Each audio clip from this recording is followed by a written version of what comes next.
Oh, hello. Oh, hello. And welcome to the Comic Queens podcast. I'm Alex. And I'm Annie. And today, Alex and I are super excited to talk to you about the Ringo Awards. It's not Ringo Starr. It is not Ringo Starr, which is probably a huge disappointment to you, Alex. It was a little confusing at the beginning, but who is Ringo? So, Ringo is Mike Wieringo, who actually was a comic book artist. He worked on DC Comics' The Flash and Fantastic Four.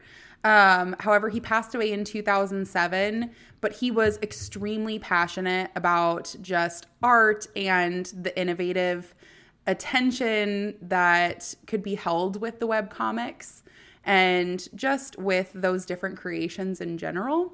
So the Webcomic Awards were created in his honor, essentially, to honor different artistic creations like that.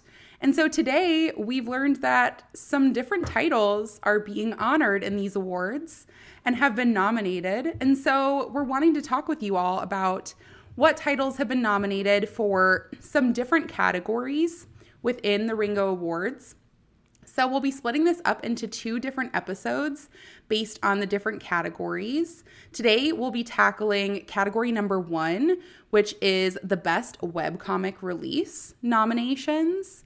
And so we'll just kind of go through those nominations in order, talk through the ones that we've read before, and then we'll talk through the secondary nominations in the next episode. I'm super excited about this. It's actually not even just webcomics too. There are other categories. So if you are into traditional comics and all of those other great art mediums out there, they have categories for those as well. So go ahead and take a look at those Ringo Awards. But today we're going to start talking about Countdown to Love first.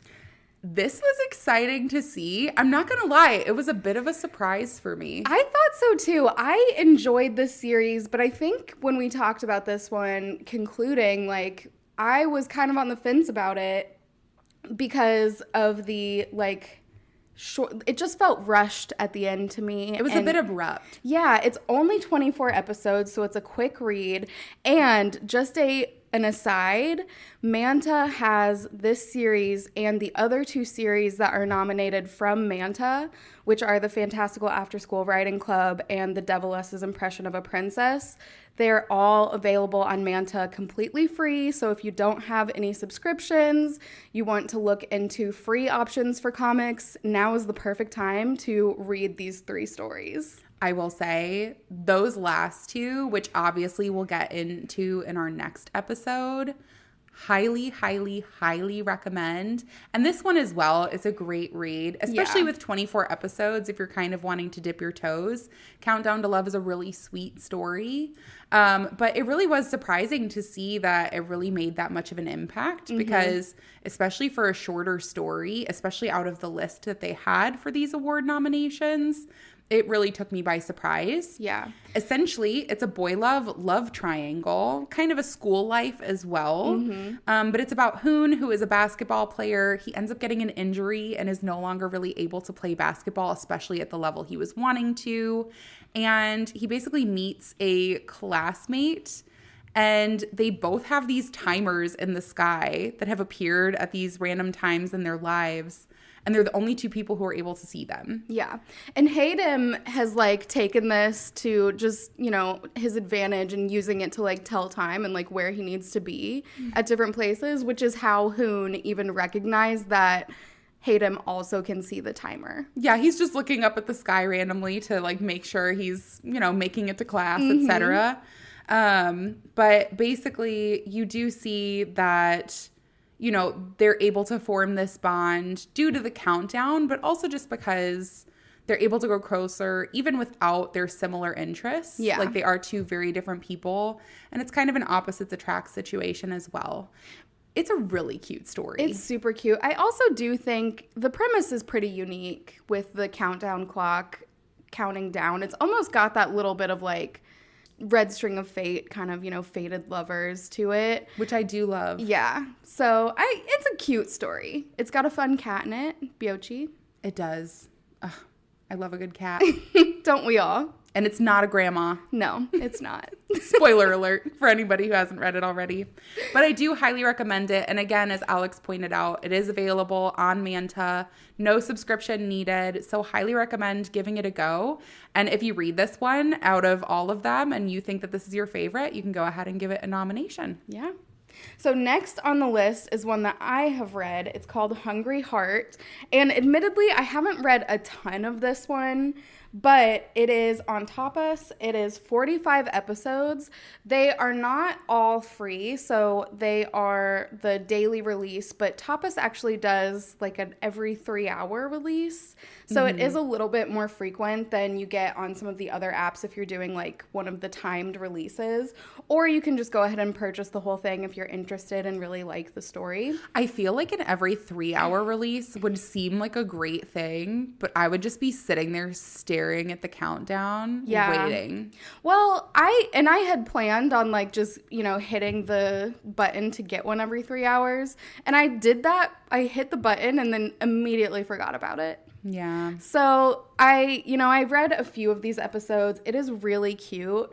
So it does tackle eating disorders in this series. So there's a balance of the main character, Lori. He has an eating disorder, but also loves food. He is a writer. He has his own food blog called Hungry Heart. I actually didn't get to the part with the eating disorder yet. I just saw that it was in the trigger warnings at the beginning. So if that's something you're not interested in, just a note there. But basically, this is about Lori, and he has this blog, Hungry Heart. He wants to kind of break out into the writing world, and he does some freelance stuff. And he has some friends, and one of the friends is related to a really famous chef named Orion.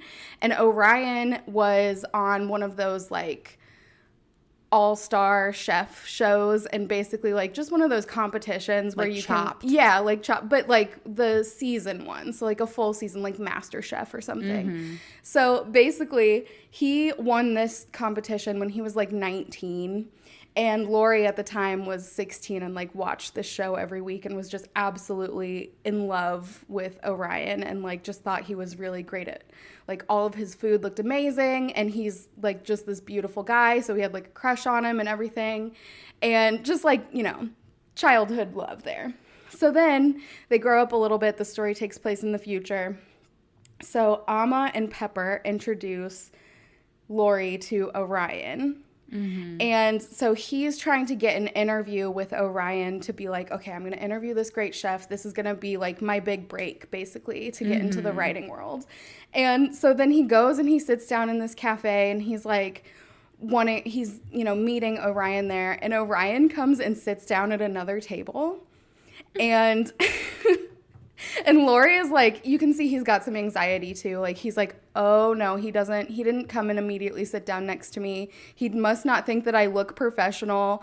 I don't know what to do. And then he like waits long enough that he's like, now I don't know if I should go over there. He already thinks I'm late. Like, what's he gonna think if I just get up and go sit next to him when I've been sitting here for this long? The anxiety is so real. Yeah, it's pretty real. And so, I mean, eventually he has to do it because otherwise he's just gonna not show up, and he doesn't want to do that. So he goes and sits down next to Orion, and Orion is like, oh, that was you? Why didn't you come and sit down over here then?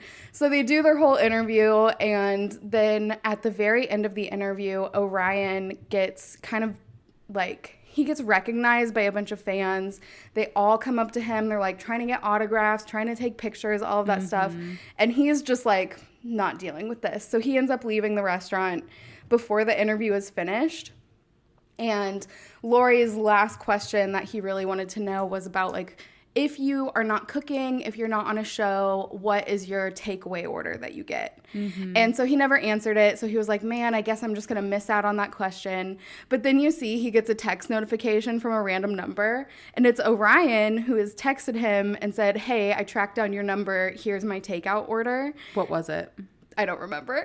I'll have to look it up. But yeah, so that's like as far as I got. It's pretty cute. It sounds really cute. I really like it. I think it's going to be one that I continue to read, but just like at a slower pace, since there's, just reading a couple of episodes at a time, probably. The release constraint. Yeah. Yeah. But yeah, it was really cute. So. Oh, it sounds adorable. Well, the next one that I'm going to be talking about that is on the nominations list, not necessarily categorized as cute. It is called The Guy Upstairs. It is a thriller. The Guy Upstairs is on Webtoon with 55 episodes, and I started reading this day one. I saw the original pictures coming out. Literally there were promo pictures before any episodes were released. And I go, I'm reading that immediately. And essentially it is about Rosie, and she lives by herself in this apartment. She's college student, and it just has a very anxious personality type. She watches a lot of crime documentaries, which is probably not very smart because it makes her a little too hyper aware of her surroundings and just kind of puts the bad negative thoughts in her head. I feel like we can all relate to that a little bit. Yeah, absolutely. Though I used to fall asleep to crime documentaries, and it kind of got to a point they didn't even faze me. Oh So my gosh. there's I feel two sides to the coin. Yeah. It either makes you super anxious or super just numb. desensitized. Yeah, exactly. Yeah. So Rosie, however, not desensitized, but she does talk about how she always hears these loud noises coming from her upstairs neighbor's apartment. And she's like, sometimes I just fantasize that it's he's killed somebody because they're big thuds. It's weird. It's the middle of the night, or it sounds like he's scooting around furniture. Why would he do that at 1:00 in the morning? Oh my gosh. And so anyway, she just kind of goes about her regular life. She has her friends, Hawa, and she's hanging out with them, and she runs into her neighbor, and after a cleaning job, she ends up getting a headache and takes some medicine, and it makes her really dizzy. She's not feeling well. She ends up going to the wrong floor. She hits the wrong button on the elevator and ends up getting into his apartment instead. Oh my gosh. Into the upstairs neighbor's house. And you see him murder somebody, and she witnesses it. And then she falls out of this window onto this balcony and wakes up in the hospital. And now she's convinced she's witnessed a murder, but she takes them back to the scene of the crime and there's nothing. And so you're trying to figure out. Did he know that she was there? He figured it out. He's the one who apparently brought her to the hospital. Oh, okay. So you're just trying to figure out the entire time, is he a killer? Is he not a killer? Etc. It is so good. I loved this one. The one thing I will say is that the artist and creator, Hansa, did put out a notice that after a lot of time and consideration, they're putting the series on an indefinite hiatus. So it won't be continuing for a while. It's end of season 1, which they said is about halfway through where they'd planned to make the series. So I guess we'll just have to see when and if the series continues, which I hope it does, obviously. But it is a really good thriller series if it's something that you're wanting to get started with. Did you ever see the movie Disturbia? No. Okay. The premise of that reminds me of this. Okay. Because it's basically this guy who gets put under house arrest. He gets really bored, so he starts creeping on his neighbors with binoculars, and he sees his neighbor kill someone, and no one believes him that it happened. This also happened. There's a Netflix limited series release, and it's kind of a dark comedy. And it's the girl across the street in the window. It has a really long, ridiculous name. Yeah. It was incredible. Such a good series. But yes, they all sound super similar. And I highly recommend all of that. This artist has another one that you've read, don't they? Yes. So the first one I read from them was Deepest Secret. It is also a mystery thriller. It is also really good. The twists and turns in it had me gripped the entire time. Yeah. Haven't read that one in a really long time, honestly. It's completed. Yes, Okay. it's a completed series. Yeah. And it was also really great. This is just the creator's newest series. So, and then they also created a new series as well, which is My Boss Doesn't Have a Face or something along those lines. That sounds pretty creepy. And yeah, it's pretty interesting. So we'll just have to see. I'm really curious to see how the nominations go because there's so many good titles. But if you're looking for a good thriller series, this is definitely one of them. Now, this is not the only thriller on the series. There is another. So, I'm Dating a Psychopath, also on this list. That is one that we've both read. We're not caught up, but we have both started reading this one. It's on Webtoon. There are 34 episodes out now. And I'm a little behind on this one, but the premise of this is very interesting. I love this one, though. The art is so beautiful. Mm-hmm. I will say, so the creator, No Sleeper We, I follow them on Instagram. Their art is wonderful. Honestly, I actually follow a lot of these artists on Instagram. Mm-hmm. So, I mean, take with that what you will. But I'm Dating a Psychopath, I started reading as a Canvas series. Yeah. It was wonderful. It became an originals, and it has stayed wonderful, which I love, because sometimes they change things about their Canvas series, and sometimes I don't always like that, because I liked what was on the Canvas one itself. But I'm also a little behind on this one. Essentially, it follows Finn, who is the main character. You know that she's gone through a lot of trauma. She's also a very hyper anxious person. And she has a lot of trust issues. She's also just very weird. Yeah, she's a little obsessed with serial killers. Just a little. On like the different spectrum. Like hyper curious. Yeah, almost going the other way of too into serial killers. Mm-hmm. Like wanting to know a lot more about them and all of that. Mm-hmm. And then you have her new coworker, Isaac, who's taken a very special interest into her to the point of like changing around his shifts to have the same schedule as her. Moving into an apartment right next door. That is literally right next door, same building and everything. And basically throughout this entire time, the title is I'm Dating a Psychopath. And they are starting to date each other and like form a relationship together. You're trying to figure out which one of them, if not both of them, is the psychopath. Yeah. It's really hard to tell, honestly, from how far I've gotten into it. Like, they both could honestly be the psychopath. Or maybe it is both of them. Or maybe neither. And we're just hyper analyzing them. I don't know. I feel like it has to be one with that title. Yeah, it is a thriller. Wouldn't be a thriller without a psychopath. That would be an interesting twist. They're both not psychopaths. We're the psychopaths. Yeah, that sounds about right. Anyone who's listened to the podcast knows it's fine. Oh my gosh. But I will say this one is beautiful. The art is gorgeous. Mm-hmm. And the art style is very different. So a lot of these follow a very specific, webcomic style. Mm-hmm. This is more like it tries to follow like a realistic style, I would say. I would agree. Like the lighting on it is just beautiful and gorgeous, and it's very detailed. Mm-hmm.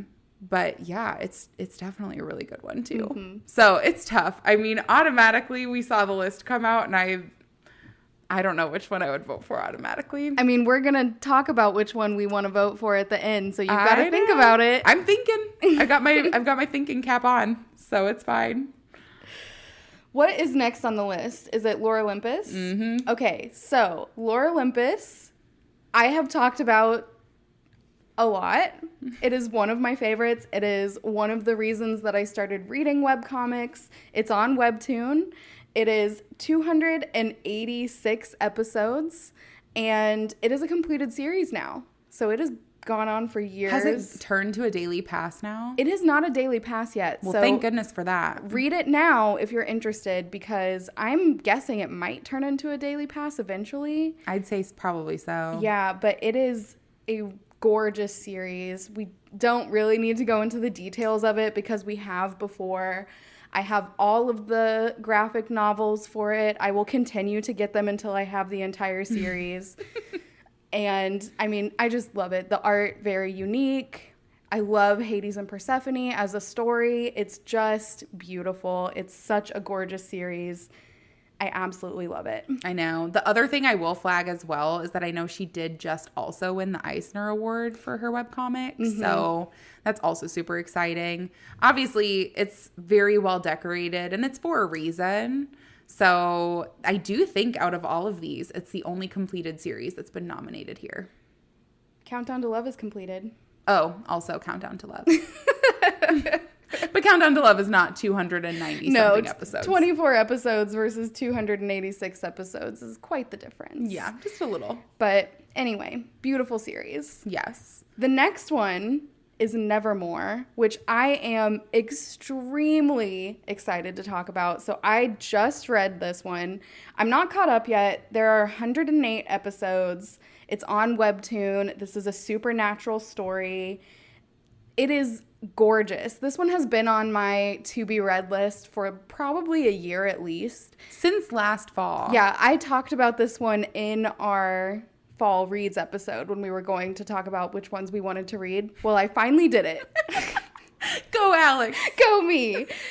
I'm so happy I did too because it is beautiful. The art, I'm surprise, is gorgeous. I've never heard you say that before. I started reading it and I was instantly captivated from the very first frame. Mm-hmm. It's beautiful. The story is really interesting so far. So basically we have Lenore and Annabelle Lee, and they kind of just wake up. They're all alone in the middle of the woods. They have a like old style suitcase, like the hard case, you know, attached to them with a handcuff.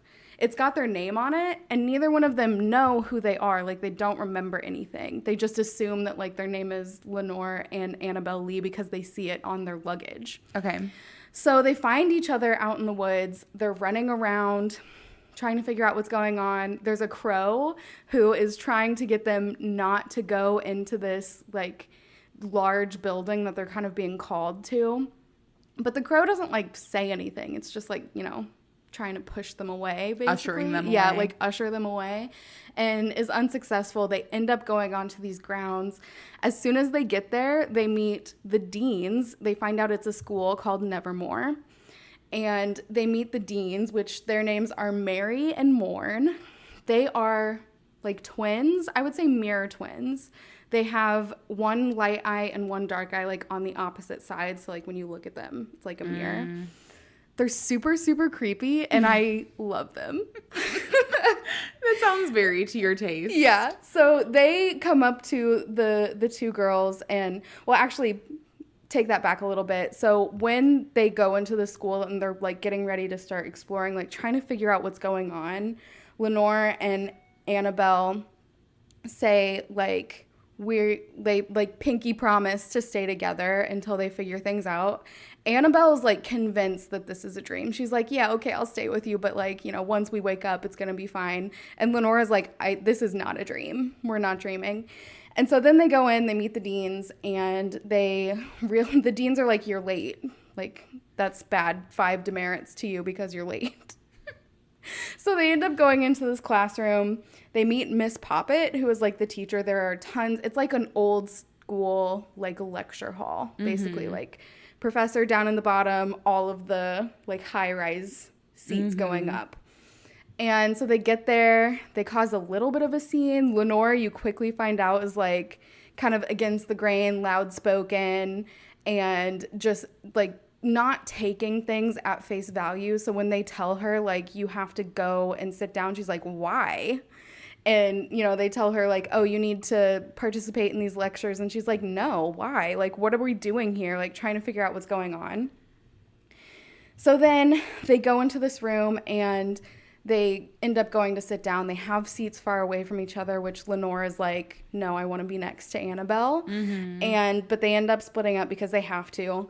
And so then when Annabelle ends up going down and having to demonstrate becoming a specter, because they're talking about becoming a specter, it's everyone's, like, first day here. And so they go down, they're trying to figure out how to become a specter. The deans end up whispering in Annabelle's ear, and she becomes a specter. And you see that she's a lady in white, which means that she was a bride who was killed. So you find out that, like, she was killed by her husband-to-be, basically.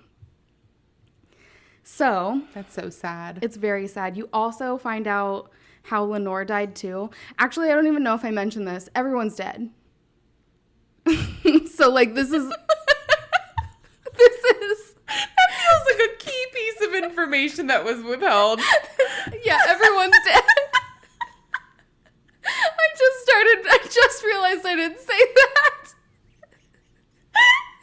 These two girls, they go to this school. Oh, yeah. Also, everybody's dead. Oh, my gosh. So Nevermore is, like, basically, like, purgatory. So there's the living world, there's the underworld, and then there's Nevermore in the middle. Okay. So that makes so much more sense. I'm like, oh, okay, it's just like a town. No. They were dumped off in. No. Okay, yeah. I forgot that key piece of information. I just got so excited about it. I love it. But so then, like, at Nevermore, the reason that they're, like, doing all of this and going to take all of these tests is, like, if you fail, then you end up going, you, like, die, and end up going to the underworld. But if you succeed, you have a chance to have a second life. Aww. So you get to go back. So that's why everyone's doing this.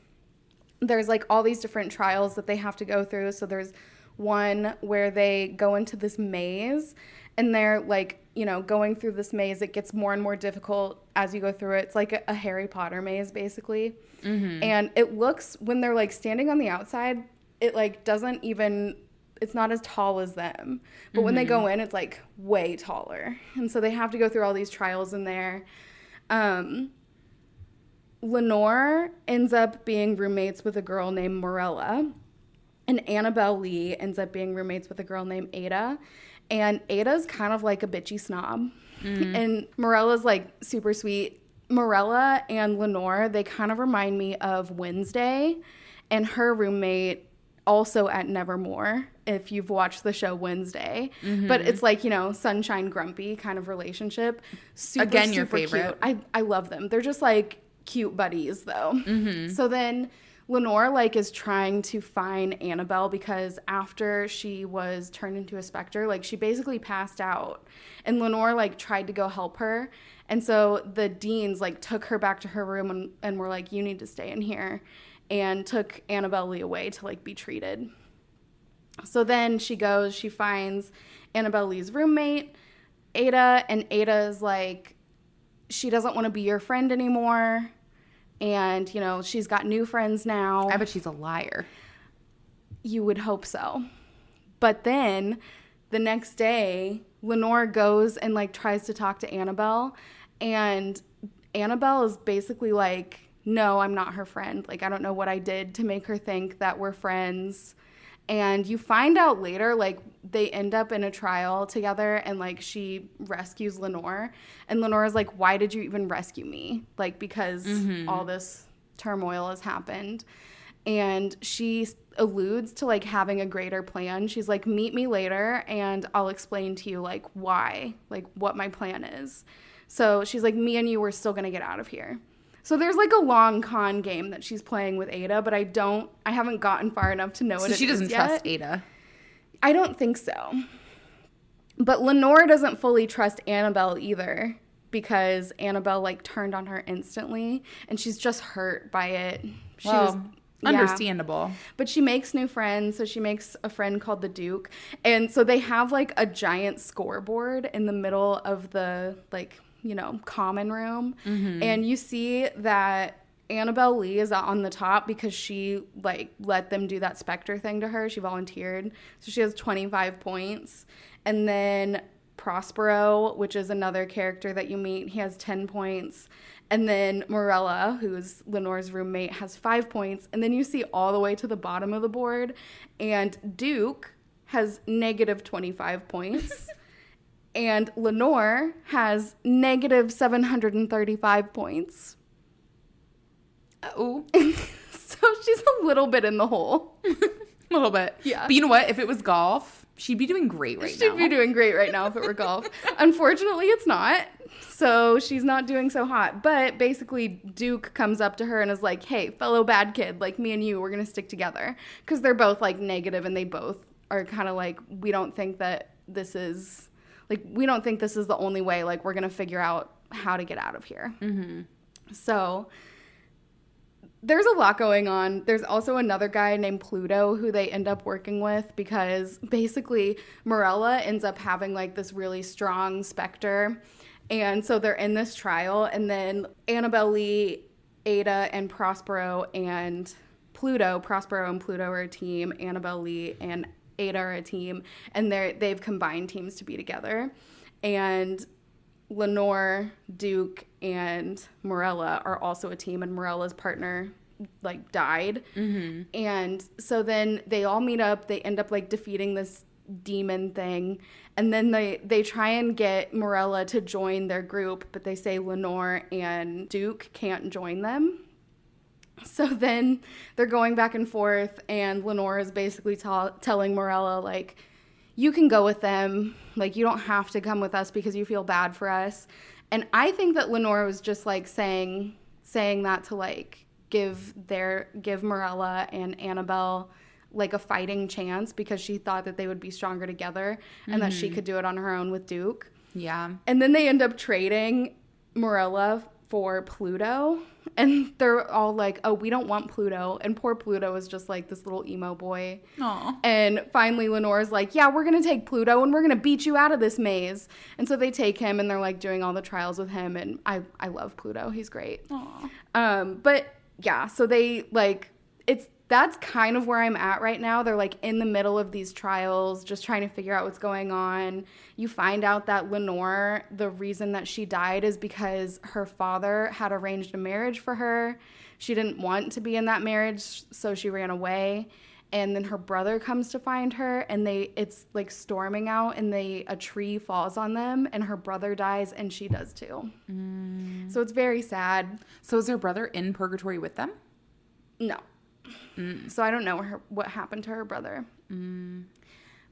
It's very sad. Yeah. It's like a really, really good story though. And it sounds so good. It's gorgeous. The art is stunning. I just can't even explain to you how stunning it is, but I am in love with this story. I'll just have to read it. This will be on my fall reads list 2024. Yeah. Fall reads 2024. Start building it out now. Yeah. You know, gotta be prepared. We'll light our fall candles. It's like 80 degrees out, but who doesn't love a fall candle in 80-degree weather? Everyone keeps talking about summerween, and I think I would die if I had to set all those candles. I'd have to be in a sweater, and I feel like I'd burn alive. Yeah. It'd be too warm. Yeah, I mean, you could just put the AC on really high. No. I don't think I'm going to do that. That's too much dedication. All right, fine. I'll just wait. It's fine. So, last but very much not least for the nominations for the Ringo Awards, we also have Señorita Cometa, which is a mystery webtoon. It is 93 episodes. And admittedly, I was supposed to read a lot more of this than I did. And I'm sad that I didn't because what I have read of it is very cute and I do like it a lot. So I can only give a very brief synopsis. This is about a world where basically the city is run by two different mafia, the Jaguar and the Jobali. This is a perfect story for you. It's the perfect story for me. The world is run by the Jaguar and the Jobali mafia, and right now they're having a turf war, which has led to over 11,037 people to go missing in a year within this city. That is an outrageous amount of people to go missing. But the majority of them have been women. And it turns out that one of those women happens to be a girl named Lola, who is best friends with our main character, Alex. Nobody is really looking for Lola. Everybody knows that it's associated with this turf war. And so Alex is kind of fed up with it and takes this into their own hands and becomes the Phantom Thief Cometa, who takes it upon themselves to investigate and basically look for their friend. Oh my gosh. So some nice vigilante action. It's a mafia story, so automatically I'm sold. And it's a best friend story. Oh, I love a best friend story. I love a best friend story. So automatically, like, you've got my heart. But honestly, the art is adorable. I love it. And I am super curious to see if Alex finds Lola, you know, if and when Alex finds Lola, how things go for them. Obviously, with 93 episodes and just finding out about this series with the Ringo Awards and then nominations being announced, there hasn't been much time to catch up. But I'm looking forward to continuing with reading this one. I think it's going to be really great. Yeah, I just looked up the art style, and I feel like a little bit the main character, Alex, kind of reminds me of Nina's Magic Chess, like the art style does. Similar. Yeah, it's very kind of block, bold, colorful. Not exactly the same, but that's the first thing that I thought of when I saw it. Yeah, just a little bit. But it is a really pretty story. And so you do get to see Alex, like, just being vigilante justice and dressing up in all these different disguises as a janitor and then as a waiter to get into all these little sneaky, you know, places and get into these mafia parties so they can do some digging. I love it. I think it's so great, and I'm excited to read more of it. So fun. So, the moment we've all been waiting for. What are you going to vote for? This is not the moment I've been waiting for. This is the moment I've been waiting for. I have a feeling I know what you're going to vote for. I have a feeling you know what I'm going to vote for, too. It's almost like it's the one you talked about the most. Probably. Yeah. But honestly, it's a toss-up for me. I think that in the last year, I've really gotten into the thrillers. And so I'm really leaning towards The Guy Upstairs, and I'm dating a psychopath. The Guy Upstairs just has like a piece of my heart with the fact that I started it from day one. But I also did that with I'm Dating a Psychopath as a Canvas series. And so I don't know. I think it'll be one of the two, but I don't think I've made a decision yet. And you're just staring at me. I am. I'm trying to force you into making a decision. I'm so nervous. Okay, fine. You can leave it at one of those two. Yeah, it's one of those two. I'll keep it a surprise. Okay. I'll allow it, I guess. On the next episode, when we talk about the comedies, I'm going to make you make a final decision. No, I have already made a decision on the comedies. No, I mean for this one. I know, but I've already made a decision on the comedies. I've already made mine too, and I know what yours is and you know what mine is. But regardless, I am going to have to say Nevermore. It would definitely be a toss-up for me between Lore Olympus and Nevermore just because I adore both of those series. But I love the supernatural for Nevermore. I've always been a fan of like the kind of dark and broody stuff too. And I just absolutely love like the main characters in this. The art style is stunning. That I've said already. I don't need to just like go back into why I love it so much because I just rambled on for probably way too long about how much I love it. But yeah, that's definitely the one that I'm going to choose. It definitely makes sense. And honestly, like all of the reasoning and just aesthetic wise from everything I've seen from it, that all makes sense to me. Yeah. It sounds like a great series. Oh my gosh, it is. You have to start reading it. I will. Fall 2024. But thank you all so much for listening to our part 1 of the Ringo Awards webcomic breakdown. We are looking forward to doing a part 2 with you all for the best humor webcomic next week. So definitely tune in with us so that you can hear the breakdown of all of those nominations, get a bit of the lowdown so that you can do some voting for yourself for all of the nominees. If you know who you're voting for, you can definitely let us know either on Instagram or via email who you'll be voting for. And looking forward to talking to you on the next one. Goodbye. Bye.